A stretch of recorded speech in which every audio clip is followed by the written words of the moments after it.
Morning friends, my name is Jitendra Bareya.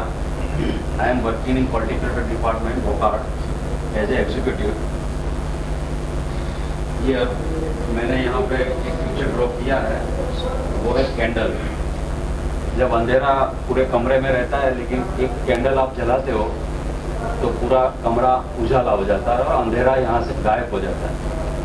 तो मैं यही कहना चाहता हूँ कि मैं यहाँ से ट्रेनिंग लेके ट्रेनिंग सेशन कंप्लीट करके जो दूसरे लोग हैं उसको ट्रेनिंग दे के ट्रेनिंग का जो इम्पोर्टेंस है वो समझा के जो उसकी लाइफ में जो अंधेरा रहता है, मतलब उसको कुछ पता ही नहीं रहता है ट्रेनिंग क्या चीज़ होती है और ट्रेनिंग लेने के बाद क्या आदमी बन जाता है, वो ट्रेनिंग दे के उसकी लाइफ में से जैसे कैंडल अंधेरे को गायब कर देते हैं वैसे मैं भी उसकी लाइफ में उजाला भरना चाहता हूँ। यही मैं संदेश यहाँ देना चाहता हूँ। Thank you.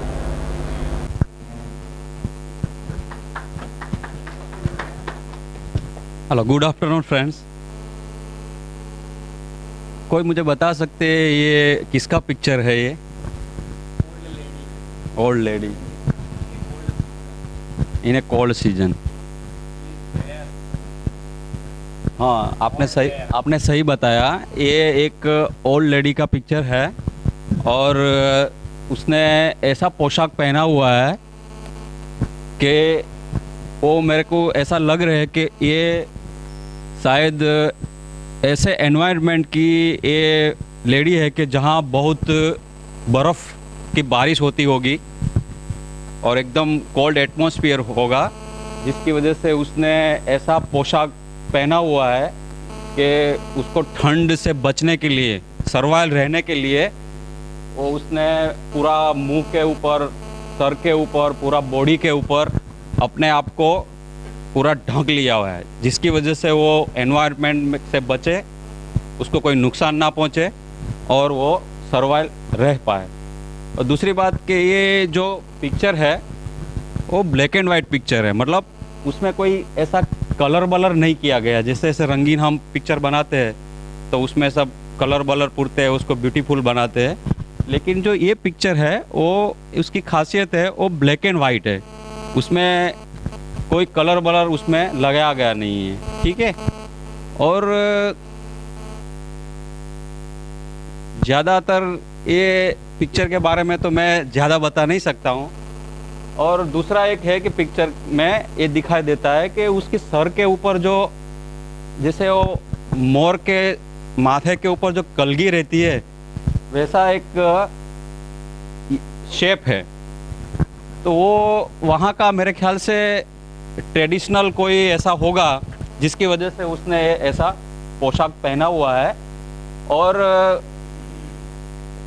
बाकी तो ये पिक्चर के बारे में मैं ज़्यादा आपको एक्सप्लेन नहीं कर पाऊँगा। ठीक है, ओके, थैंक यू।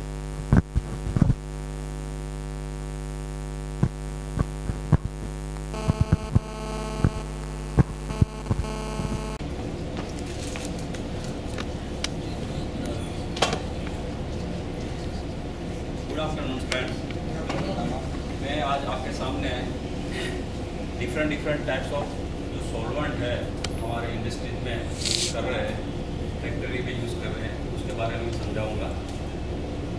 तो in pharmaceutical term the solvent is known as organic volatile chemicals.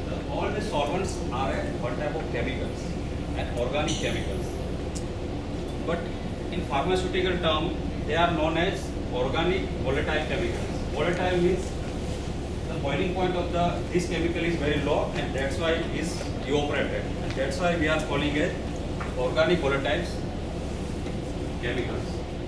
Now solvents are used to manufacturing of drug substance and drug products.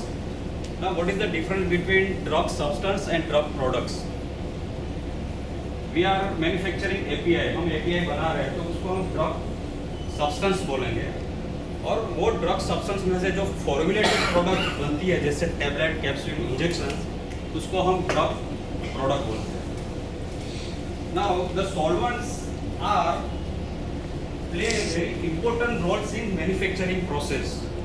Dave साहब प्रोडक्शन में काम कर रहे हैं, मिस्टर गिरी काम कर रहे हैं, जाडेजा साहब काम कर रहे हैं। अगर इन लोगों को हम सॉल्वेंट प्रोवाइड नहीं करेंगे तो क्या आप API बना पाएंगे? बना पाएंगे आप? नहीं बना पाएंगे। That's why solvents play very important roles in manufacturing process. There are no any technique to remove the complete solvent from the drug substance. दुनिया में ऐसी कोई टेक्निक नहीं है कि आप API बनाने के बाद उसको कंप्लीट रिमूव कर सकते हैं, ठीक है? द ट्रेसिस अमाउंट सॉल्वेंट रह जाता है इसमें, उसको हम क्या बोलते हैं? Residual solvents, right? This residual solvents to be determined and limitation should be given for the safety of the patient. जब हम ड्रग सब्सटेंस बनाते हैं, उसका ड्रग प्रोडक्ट बनता है, वो गोली पेशेंट लेते हैं, तो वो साथ में वो रेसिडुअल सॉल्वेंट भी उसकी बॉडी के अंदर जाता है, वो लिथल इफेक्ट प्रोड्यूस करता है, तो उसकी हेल्थ के ऊपर वो खतरा भी बन सकता है।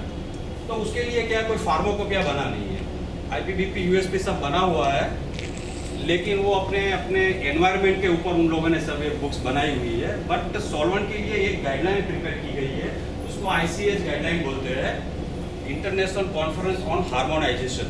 उसने एक गाइडलाइन की हुई है, और according to the toxicity data of the different solvents, तो अभी आप सोचोगे कि टॉक्सिसिटी डेटा कैसे जनरेट करते हैं, तो डिफरेंट सॉल्वेंट्स का डिफरेंट कॉन्सेंट्रेशन का एक्सपेरिमेंट किया जाता है, रेट्स के ऊपर, रेबिट्स के ऊपर, गुनिया पिग के ऊपर, और उसका टॉक्सिसिटी डेटा जनरेट करके उसको क्लासीफाई किया गया है।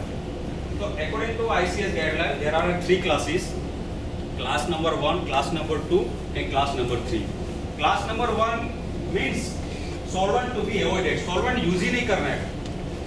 In class number 1 4 solvents is included, the name is benzene, carbon tetrachloride, 1,1 dichloroethane, 1,2 trichloroethane and 1,1 trichloroethane. The limit is very stringent. Benzene not more than 2 ppm, because benzene is very dangerous solvent. The benzene produce cancer. That's why it is called as carcinogenic. Question time. Have any questions? ICH guideline के हिसाब से isopropyl ether का चलेगा। ICH guideline, as per ICH guideline, isopropyl ether. Isopropyl ether is in class 3 solvent, and the limit of the isopropyl ether is not more than 5,000 ppm. Any questions?